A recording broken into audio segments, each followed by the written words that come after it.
नमस्कार। राजकीय कन्या महाविद्यालय करौली में YouTube चैनल पर आपका हार्दिक स्वागत है।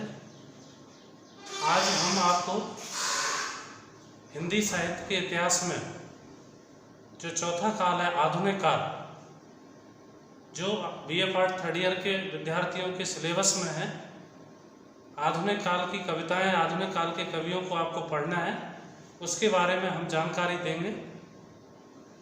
आधुनिक काल संवत 1850 से और अब तक माना जाता है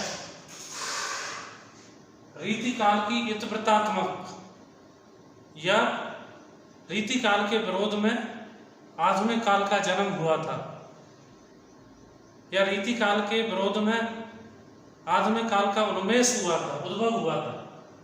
1850 में भारत में ईस्ट इंडिया कंपनी की स्थापना हुई। ईस्ट इंडिया कंपनी एक व्यापारी के प्रतिनिधि के रूप में भारत में आई और जिसने लगभग 200 वर्षों तक भारत में राज किया। जिस भारत को हम सोने की चिड़िया कहा करते थे, उस भारत की धन संपदा को, धन दौलत को यहां से अंग्रेज लूट कर ले गए। और आधुनिक काल, भारतेंदु हरिश्चंद्र को हम आधुनिक गद्य का जनक मानते हैं। गद्य की जितनी भी विधाएं हैं, चाहे उपन्यास हो, चाहे नाटक हो, चाहे एकांकी हो, चाहे आलोचना हो, निबंध हो, इन पर सर्वप्रथम लेखनी भारतेंदु हरिश्चंद्र ने चलाई थी। इसीलिए हम भारतेंदु हरिश्चंद्र को गद्य का जनक मानते हैं। जिस प्रकार सब भाषाओं की जननी संस्कृत है, उसी प्रकार गद्य का जनक भी हम भारतेंदु हरिश्चंद्र को मानते हैं। और हिंदी साहित्य के आधुनिक काल को हम निम्न उपकालों में या अलग अलग कालों में उसका विभाजन किया है। पहला काल है भारतेंदु युग। इसका समय है 1857 से 1900 तक। भारतेंदु युग को जागरण काल भी कहा जाता है। 1857 में भारतीय स्वतंत्रता संग्राम का प्रथम विद्रोह हुआ। उस समय भारतीय जनमानस या भारतीय जनता अपने देश भारत को अंग्रेजों के अधीनता से मुक्ति दिलाने के लिए भारतीय राजनेताओं के साथ कंधे से कंधा मिलाकर उस स्वतंत्रता संग्राम में अपनी भूमिका निभा रही थी। हजारों विद्यार्थियों ने, हजारों साहित्यकारों ने, हजारों नौकरी पेशा लोगों ने अपनी नौकरियां छोड़ दी। छात्रों ने स्कूल और कॉलेज छोड़ दिए और आज़ादी के स्वतंत्रता संग्राम में अपनी भूमिका निभाने लगे, आज़ादी के स्वतंत्रता संग्राम में अपनी सहभागिता देने लगे। भारतेंदु हरिश्चंद्र को गद्य का जनक कहा जाता है। और पूरे भारतेंदु युग की जो विशेषता है, वो राष्ट्रीय भावना का प्रचार प्रसार करना था। जिस प्राचीन भारत और ईस्ट इंडिया कंपनी के बाद के भारत में तुलना की गई है। और भारतेंदु हरिश्चंद्र ने गद्य की अन्य विधाओं से ज़्यादा नाटक लिखे हैं। उनके प्रमुख नाटक हैं भारत दुर्दशा, वैद की हिंसा, हिंसा न भवति, अंधेर नगरी। भारत दुर्दशा में जो राष्ट्रीय समस्या है, वो वही समस्या है कि भारतीय जनमानस को उन्होंने देश प्रेम के लिए, राष्ट्र प्रेम के लिए प्रेरित किया है। लोगों को अपने देश की रक्षा करने के लिए, अंग्रेजों से अपने देश को बचाने के लिए हजारों भारतीयों का उन्होंने आह्वान किया है। भारतेंदु युग में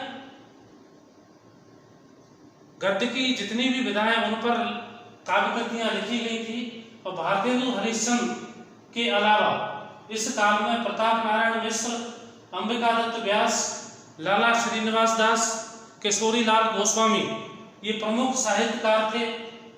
तो भारतेंदु हरिश्चंद्र के नाम के आधार पर इस युग का नाम भारतेंदु युग रखा गया था। इसका समय 1857 से 1900 तक है। दूसरा जो काल है इसमें, वो द्विवेदी युग है। द्विवेदी युग आचार्य महावीर प्रसाद द्विवेदी के नाम के आधार पर या उनके नाम के ऊपर इस काल का नाम द्विवेदी युग रखा गया था। इस काल को हम राष्ट्रीय सांस्कृतिक काव्यधारा का युग भी कहते हैं। यह राष्ट्रीय कवि इस काल में हुए थे। मैथिली शरण गुप्त को हम राष्ट्रीय कवि के नाम से जाना जाता है। इसमें महावीर प्रसाद द्विवेदी प्रमुख कवि थे, और द्विवेदी एकमात्र ऐसे कवि थे जो द्विवेदियों के प्रमुख कवि तो थे ही, लेकिन सरस्वती पत्रिका का संपादन करते थे। उस सरस्वती पत्रिका में नए कवियों की रचनाओं का संपादन करते, उन नए कवियों की रचनाओं को, उनकी कविताओं को वो उसमें प्रकाशित करते थे। महावीर प्रसाद द्विवेदी के बारे में कहा जाता है कि नए रचनाकारों को आगे बढ़ाने का अगर सबसे ज़्यादा काम किया है तो वो महावीर प्रसाद द्विवेदी ने किया है, और उनकी कविताओं को वो उस समय की सरस्वती जो प्रमुख पत्रिका हुआ करती थी हिंदी साहित्य की, उस पत्रिका में उनकी कविताओं को छापते थे। द्विवेदियों की मुख्य विशेषता है राष्ट्र प्रेम। हर भारतवासी को अपने राष्ट्र के प्रति, अपने देश के प्रति देश प्रेम की भावना होनी चाहिए। राष्ट्र के उत्थान के लिए उनको प्रयास करना चाहिए, उनको मेहनत करनी चाहिए। सामान्य मानवता, सभी प्राणियों को आपस में आपसी मेलजोल और भाईचारे के साथ रहना चाहिए। आदर्शवादिता और समाज में एक आदर्श प्रस्तुत करना चाहिए। मैथिली शरण गुप्त, माखनलाल चतुर्वेदी, शिवमंगल सिंह सुमन, रामधारी सिंह दिनकर, सियाराम शरण गुप्त, ये प्रमुख राष्ट्रीय सांस्कृतिक काव्यधारा के या द्विवेदियों के प्रमुख कवि माने जाते हैं। और द्विवेदियों की प्रमुख काव्य कृतियां अयोध्या सिंह उपाध्याय हरिऔध का प्रिय प्रवास, जो खड़ी बोली का प्रथम महाकाव्य माना जाता है, और मैथिली शरण गुप्त जिसे हम राष्ट्रीय कवि के नाम से या राष्ट्रीय सांस्कृतिक काव्यधारा का कवि मानते हैं, उसकी साकेत द्विवेदियों की प्रमुख काव्य कृतियों में इसकी गणना होती है। या प्रिय प्रवास का हरिऔध का प्रिय प्रवास या गुप्त जी की साकेत, ये द्विवेदियों की प्रमुख काव्य कृतियां हैं। और खड़ी बोली में द्विवेदी युग में जो कविताएं लिखी गई थी वो खड़ी बोली में लिखी जा रही थी, और खड़ी बोली उस काव्य की प्रमुख भाषा थी। राष्ट्रीय सांस्कृतिक काव्यधारा में कवियों ने अपनी रचनाओं को आदर्श प्रस्तुत किया था। उनकी कविताएं देश प्रेम की भावनाओं से ओतप्रोत होती थी, और उनकी कविताओं को पढ़कर के लोग भारतीय स्वतंत्रता संग्राम के आंदोलन से जुड़े थे। एक भारतीय आत्मा के नाम से चर्चित माखनलाल चतुर्वेदी, उनको एक फूल की चाह कविता में वो लिखते हैं कि चाह नहीं मैं सुर वाला के गहनों में गूथा जाऊं, चाह नहीं मैं देवों के सिर पर चढ़ूं भाग्य पर इठलाऊं, मुझे तोड़ लेना बनमाली उस पथ पर तुम देना भेद, जिस पथ जाए भारत माँ के वीर ने। वह फूल न तो देवताओं के सर पर चढ़ना चाहता है, न मंदिरों में स्थापित भगवान की मूर्ति के ऊपर चढ़ना चाहता है। वो अपने उस माली से, उसकी रक्षा करने वाले उस माली से कहता है कि हे बनमाली, मुझे तोड़ लेना और उस रास्ते पर बिखरा देना, मेरा जीवन उस रास्ते पर उत्सर्ग कर देना, विसर्जित कर देना, जिस पथ पर भारत माँ के वीर सपूत आज़ादी की लड़ाई लड़ने के लिए जा रहे हैं। तो वो एक फूल की चाह नहीं थी। माखनलाल चतुर्वेदी ने उस फूल के माध्यम से उस संपूर्ण भारत के लोगों की इच्छा को उन्होंने प्रकट किया है। उस समय संपूर्ण भारत के लोगों की ये इच्छा थी कि अंग्रेजों की पराधीनता से हमें मुक्ति मिले, हम आज़ादी की खुली हवा में सांस ले सकें, और इस आज़ादी की लड़ाई को आगे ले जाने का, भारतीय स्वतंत्रता संग्राम को आगे ले जाने का जो सबसे बड़ा काम किया है वो द्विवेदियों के कवियों ने किया है, जिसमें मैथिली शरण गुप्त, माखनलाल चतुर्वेदी, इनका बहुत बड़ा योगदान है। इनका नाम महत्वपूर्ण ढंग से लिया जाता है, और इनकी कविताओं को लोग प्रातःकाल उठ के पढ़ते थे, और उनकी कविताओं में इतना जोश होता था, इतनी ओजस्वी शैली में और वीर रस में लिखी गई कविताएं थी कि उनको पढ़ करके भारतीय जनमानस आज़ादी के लिए आंदोलित होता रहता था, आज़ादी के लिए उन्मुक्त रूप से अंग्रेजों से टकराने के लिए वो तैयार रहता था। तीसरा, आधुनिक काल की जो प्रमुख काव्यधारा है छायावाद।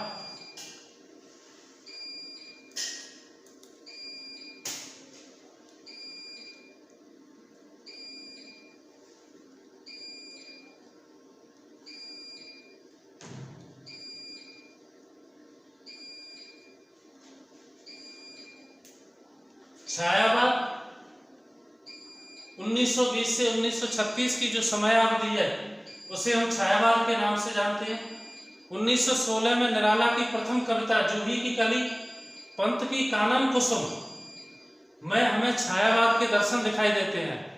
1918 में प्रसाद का जो लहर काव्य संग्रह है वो छायावाद का प्रथम काव्य संग्रह माना जाता है। और छायावाद की प्रमुख जो रचना है कामायनी, जयशंकर प्रसाद द्वारा रचित कामायनी है, जिनमें जल प्रलय के बाद नव सृष्टि के प्रति आदि पुरुष मनु को चिंतित दिखाया गया है। इसमें 15 सर्ग हैं और कामायनी छायावाद का प्रमुख स्तंभ और आधार स्तंभ ग्रंथ माना जाता है। छायावाद में 3 प्रसाद, पंत और निराला, महादेवी वर्मा। जयशंकर प्रसाद का जन्म 1889 में काशी के शुहनी नामक ग्राम में हुआ था और 1936 में उनकी मृत्यु हो जाती है। जयशंकर प्रसाद प्रारंभ से लेकर अंतिम समय तक छायावादी कवि थे, छायावादी कवि रहे हैं। सुमित्रानंदन पंत, इनका जन्म 1900 में अल्मोड़ा के कौसानी नामक ग्राम में हुआ था और पंत के बारे में कहा जाता है कि पंत ही प्रकृति है और प्रकृति ही पंत है। अर्थात पंत ने लिखा है कि मुझे कविता करने की जो प्रेरणा सर्वप्रथम मुझे प्रकृति से ही मिलती है। और उन्होंने लिखा है कि वियोगी होगा पहला कवि, आह से निकला होगा गान, वही होगी आंखों से वही कविता अनजान। तो पंत को हम प्रकृति का सकुमार कवि कहते हैं। सूर्यकांत त्रिपाठी निराला और सुमित्रानंदन पंत प्रारंभ में छायावादी थे, लेकिन अंतिम समय में वो प्रगतिवाद के उन्मुख हो गए हैं। लेकिन निराला और पंत की बाद की जो कविता हैं, 1936 के बाद की जो कविता हैं, वो प्रगतिवाद की कविताएं हैं और उन्होंने वहाँ प्रगतिवाद की ओर कविताएं लिखना शुरू कर दिया था। एक है महादेवी वर्मा। महादेवी वर्मा छायावाद की प्रमुख कवित्री माना जाता है। उसे हम आधुनिक मीरा के नाम से या रश्मि गंगोत्री के नाम से जाना जाता है। महादेवी वर्मा को हम दुख और वेदना की कवित्री कहते हैं। महादेवी वर्मा के काव्य में हमें छायावाद से ज्यादा रहस्यवाद दिखाई देता है। रहस्यवाद किसे कहते हैं? अज्ञात सत्ता के प्रति असीम जिज्ञासा ही रहस्यवाद है। ईश्वर के बारे में आप जानने की जो जिज्ञासा आपके मन में है, यह असीम के प्रति, असीम कौन है? ईश्वर। उसके बारे में जो जानने की इच्छा है, जो जिज्ञासा है, वही रहस्यवाद कहलाता है। छायावाद, छाया प्लस वाद, 2 शब्दों से मिलकर बना है। 1920 से 1936 तक छायावाद का समय है और भारतीय राजनीति में जो छायावाद का समय है वो गांधीवादी युग के नाम से जाना जाता है। ये निराला की जो जूही की कली है वो छायावाद की प्रथम कविता मानी जाती है। छायावाद का प्रमुख जो ग्रंथ है कामायनी है। और कवियों ने, छायावादी जितने भी कवियां, उन्होंने अपनी कविता में प्रकृति प्रेम, नारी प्रेम, मानव प्रेम और शिशु प्रेम आदि के दर्शन होते हैं। ये छायावाद की विशेषताएं या छायावाद की प्रवृत्तियां हमें दिखाई देती हैं। महादेवी वर्मा जो छायावाद से ज्यादा रहस्यवाद की कवित्री है, उन्होंने लिखा है कि जो ईश्वर है वो मेरा प्रियतम है और संपूर्ण जीवन उन्होंने उस अदृश्य ईश्वर के लिए, अदृश्य प्रियतम के लिए समर्पित कर दिया है। वो लिखती हैं, जिस प्रकार आप मंदिर में जब पूजा अर्चना करते हो तो थाली में पूजा की सामग्री सजाते हो, मीरा ने लिखा है, क्या पूजा क्या अर्चन रे, उस असीम का सुंदर मंदिर, मेरा लगतम जीवन रे, मेरी आंखें करती रहती निज प्रिय का अभिनंदन रे।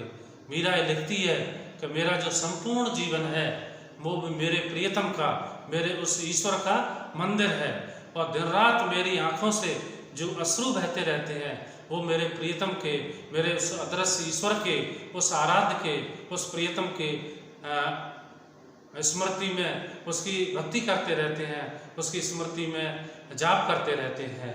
ये छायावाद है। और 1936 से 43 तक, 1935 में द्वितीय विश्व युद्ध शुरू हो गया जो 1939 तक चलता है।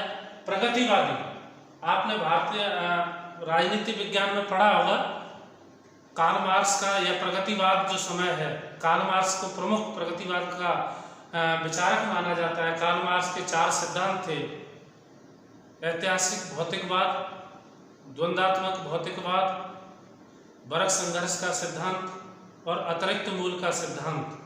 तो वही भारतीय राजनीति में जो कालवार्ष का समय है, हिंदी साहित्य में उसे हम प्रगतिवाद कहते हैं। 1936 से 43 के बीच का जो समय है प्रगतिवाद के नाम से जाना जाता है। और 1936 में प्रगतिशील लेखक संघ की स्थापना हुई।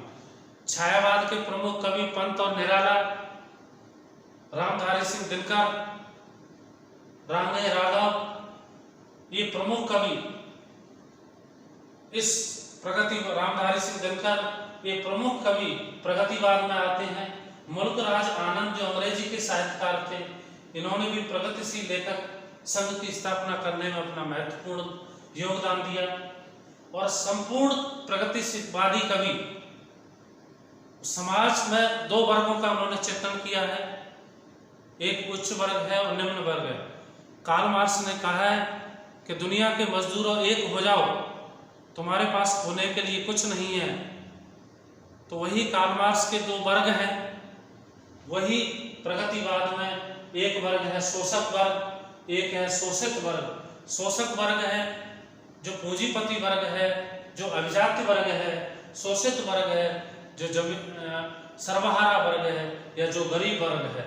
गरीब, उनका कार्ल मार्क्स का जो अतिरिक्त मूल का सिद्धांत है उसमें उन्होंने लिखा है कि उस कारखाने में, उस फैक्ट्री में जो मेहनत करता है, शारीरिक श्रम करता है, वो मजदूर करता है, एक शोषक वर्ग करता है। लेकिन वही शोषक वर्ग मेहनत करता है, लेकिन उस उत्पादन, जो प्रोडक्ट तैयार करता है, जो मेहनत वो करता है, जिससे उत्पादन होता है, उसका जो अतिरिक्त मूल्य मिलता है, उस अतिरिक्त मूल्य को जो पूंजीपति वर्ग है, जो अभिजाता वर्ग है, जो धनिक वर्ग है, वो उसको प्राप्त करता है। जबकि वो अतिरिक्त जो मूल्य है, अतिरिक्त पैसा है, वो उस गरीब और सर्वहारा वर्ग में विभक्त होना चाहिए।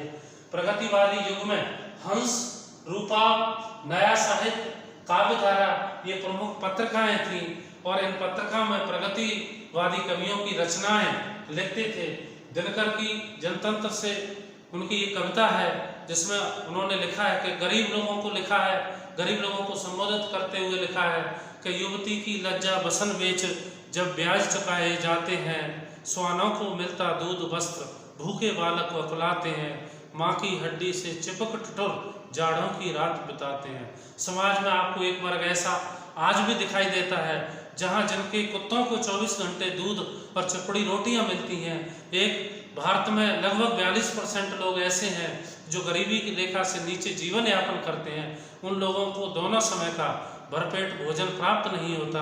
वही प्रगतिवादी कवियों ने उन लोगों के बारे में, उस शोषक वर्ग के बारे में अपनी कविताओं में चित्रण किया है। और दिनकर ने लिखता है कि और वहाँ जो पूंजीपति वर्ग था या जो जमींदारी वर्ग था, किस प्रकार गरीब और सर्वहारा वर्ग का शोषण करता था और उनको अपने जो शिकार, उनकी जो मेहनत का जो फल उनको पर्याप्त रूप से नहीं देता था। हमारे हिंदी साहित्य के आधुनिक काल में जो प्रगतिवादी युग है वो सबसे महत्वपूर्ण युग माना जाता है। इसमें दिनकर, मैथिली शरण गुप्त की कुछ रचनाएं भी इसमें दिखाई देती हैं। ये आपका 1936 से 43 के बीच में प्रगतिवादी युग है। और पांचवा है प्रयोगवाद। 1943 से 1954 के बीच की जो कविता है, या 1943 से 1954 के बीच का जो समय है, हिंदी साहित्य में उसे प्रयोगवाद के नाम से जाना जाता है। प्रयोगवाद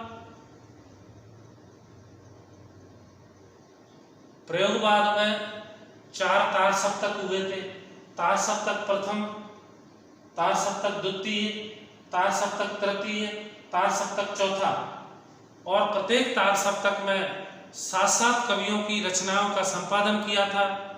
और आइगे तार सप्तक के संपादन करता है, या आइगे ने प्रयोगवाद में जिन कवियों की रचनाएं संपादित की थी, जिन कवियों की कविताओं को तार सप्तक में संपादन किया था, उनको तार सप्तक नाम दिया। और आइगे को तार सप्तक का संपादन करता माना जाता है। और आइगे ने तार सप्तक के कवियों को राहों के अन्वेषी या अन्वेषण करता,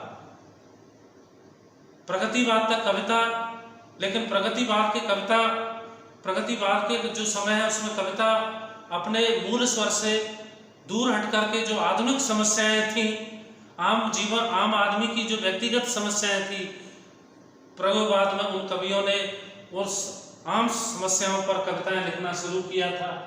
और 4 तार सप्तक में 7 कवियों की रचनाओं को संपादन किया है। पहला तार सप्तक का संपादन 1943 में किया, दूसरा तार सप्तक 1951 में आता है, तीसरा तार सप्तक 1959 में आता है और 1989 में चौथा तार सप्तक आता है। 7 कवियों की रचनाएं हमें देखने के लिए मिलती हैं, या एक तार सप्तक में 7 कवियों की रचनाओं का आईके ने संपादन किया है। और प्रयोगवाद में जो प्रमुख हिंदी साहित्य की जो पत्रिकाएं थीं, उनमें प्रतीक, पाटल, ज्ञानोदय, धर्मयुग, लहर और कृति, ये भी प्रयोगवाद को आगे ले जाने का काम कर रही थी।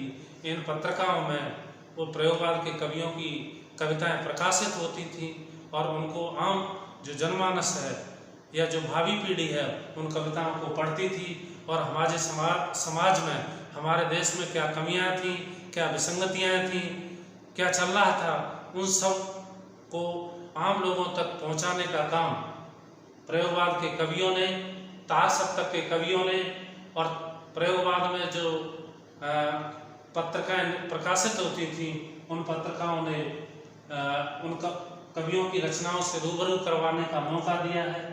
और इसी प्रयोगवाद में 1948 में एक नकेलवाद भी प्रयोग में आया था। हिंदी साहित्य में नकेलवाद, 3 कवियों की रचनाएं एक जगह संपादन किया गए थे। नकेल नलन विलोचन शर्मा, केसरी कुमार और नरेश, इन तीनों की कविताएं या इन तीनों के ने जिस वाद का हिंदी साहित्य में प्रचलन चलाया वो नकेलवाद के नाम से जाना जाता है। 1948 में नकेलवाद, नलन विलोचन शर्मा, केसरी कुमार, नरेश, इनकी कविताएं एक साथ पढ़ने के लिए मिलती थी। नकेलवाद हिंदी साहित्य में ज़्यादा टिक नहीं सका क्योंकि ये कवि भी तार सप्तक में भी अपनी कविताएं लिखने लगे थे। और नकेलवाद में या प्रयोगवाद में एक अभावग्रस्त व्यक्ति के जीवन के बारे में, उसके दिन रात मेहनत करने के बावजूद भी दोनों जून की रोटी नहीं जुटा पाने के बारे में, उसकी जीवन के बारे में, उसकी परेशानियों के बारे में प्रयोगवाद के कवियों ने अपनी कविताओं का प्रमुख स्वर दिया है। और लघु मानव को उन्होंने, जो लघु मानव जो आज का मानव है, दिन रात मेहनत करने के बावजूद भी अपनी जो दैनिक जीवन की या अपनी जो आवश्यक जो चीज़ें हैं उनको जुटा नहीं पाता है। इसीलिए प्रयोगवाद की जो प्रमुख विशेषता है वो अभावग्रस्त मानव का चित्रण किया है।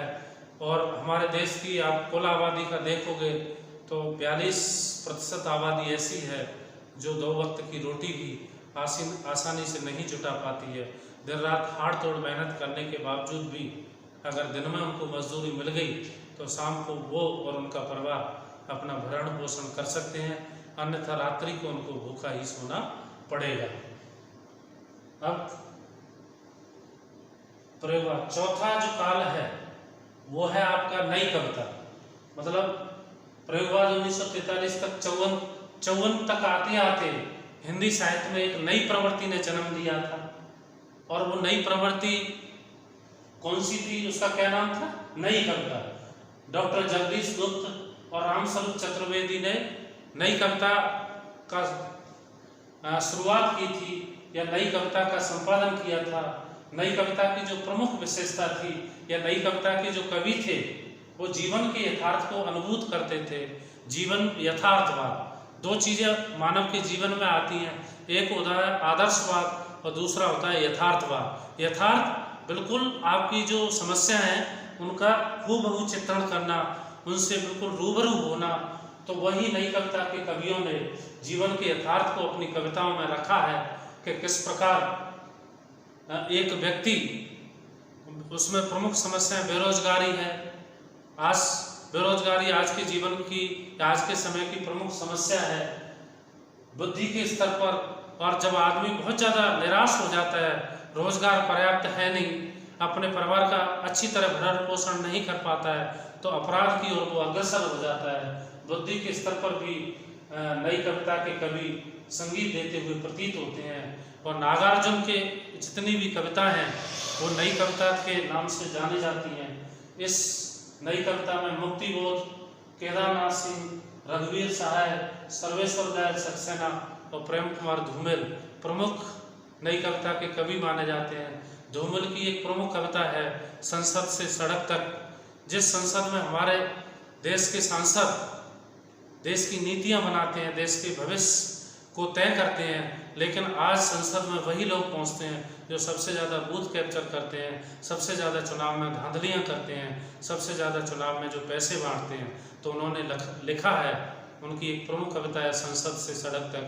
हमारे देश की संसद एक तेल की घानी है जिसमें आधा तेल और आधा पानी है। अर्थात हमारे जो संसद है जिसमें आधे पढ़े लिखे, लेकिन आज सबसे ज़्यादा जो सांसद अगर आप देखोगे तो उन पर हत्या, बलात्कार, लूटपाट, मर्डर, इन तमाम संगीन जुर्म उन्होंने किए हैं, वही लोग संसद में पहुंचते हैं। और आधुनिक काल की सबसे अंतिम जो काव्यधारा है या जो सबसे अंत की जो काव्यधारा है, बाद की जो काव्यधारा है, वो है साठोत्तरी कविता। साठोत्तरी कविता को हम समकालीन कविता भी कहते हैं या अकविता के नाम से भी जाना जाता है। 1960 के बाद कविता के रूप में नहीं थी, गद्य के रूप में जो कविताएं लिखी गई थी वो साठोत्तरी कविता, समकालीन कविता या अकविता के नाम से। और 60 के बाद के जिन कवियों ने अपनी कविताएं लिखी हैं वो आम आदमी के जीवन के ऊपर, आम आदमी की समस्याओं को आधार बनाकर, आम आदमी की समस्याओं को कथावस्तु बनाकर उन्होंने उन कविताओं का रचना की है।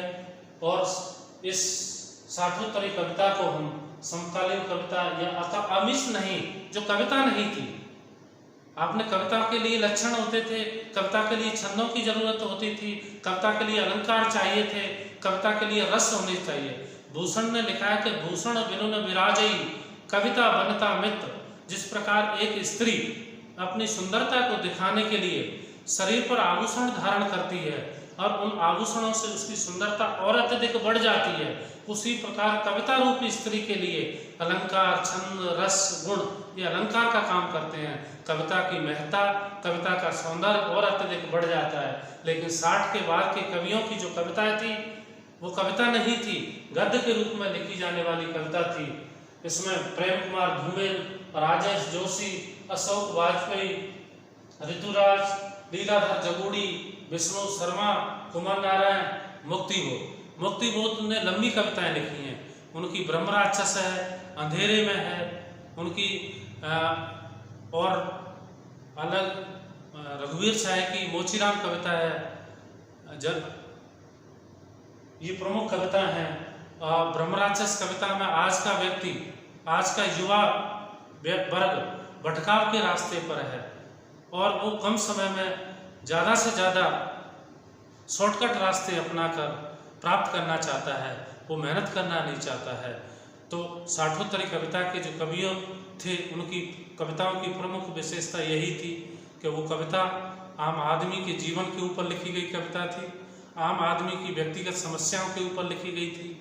बेरोजगारी है और उस अंधेरे में, आज का युवा वर्ग अंधेरे में भटकाव के रास्ते पर चल रहा है, तो वो साठोत्तरी कविता के कवियों ने अपनी कविताओं को मुख्य स्वर आम आदमी की समस्याओं का दिया था। ये साठोत्तरी कविता के प्रमुख कवि हैं। तो आप, ये आधुनिक काल है, 1850 से अब तक का जो समय है, 6 उपकालों में या 6 कालों में इसको विभक्त किया है। पहला है भारतेंदु युग, भारतेंदु हरिश्चंद्र के नाम के आधार पर इस काल का नाम भारतेंदु युग रखा गया। 1857 से 1900 तक इसका समय है। दूसरा है द्विवेदी युग, आचार्य महावीर प्रसाद द्विवेदी के नाम के ऊपर इस काल का नाम द्विवेदी युग रखा गया। तीसरा है छायावाद, 1920 से 1936 तक, जयशंकर प्रसाद, सुमित्रा नंदन पंत, सूर्यकांत त्रिपाठी निराला और महादेवी वर्मा, 1920 से 1936 का। चौथा जो काल है 1936 से 43 तक प्रगतिवाद। चौथा जो काल है वो है प्रयोगवाद 1943 से 1954 तक, नई कविता 1954 से 1960 तक, और साठोत्तरी कविता 1960 से अब तक। यह आपके हिंदी साहित्य का आधुनिक काल है। आपके बीए पार्ट 3 में जितनी भी कवियों की रचनाएं आप पढ़ोगे, मैथिली शरण गुप्त से लेकर के रघुवीर सहाय, प्रेम कुमार धूमेल, गजानन मागम मुक्तिबोध, महादेवी वर्मा, ये सब आधुनिक काल के कवि हैं।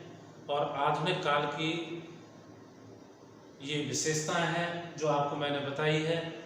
अब इसमें रीतिकाल, प्रयोगवाद, नई कविता की चारित्रिक विशेषताएं या उनकी प्रवृत्तियां भी वो आपसे परीक्षा में पूछा जाता है।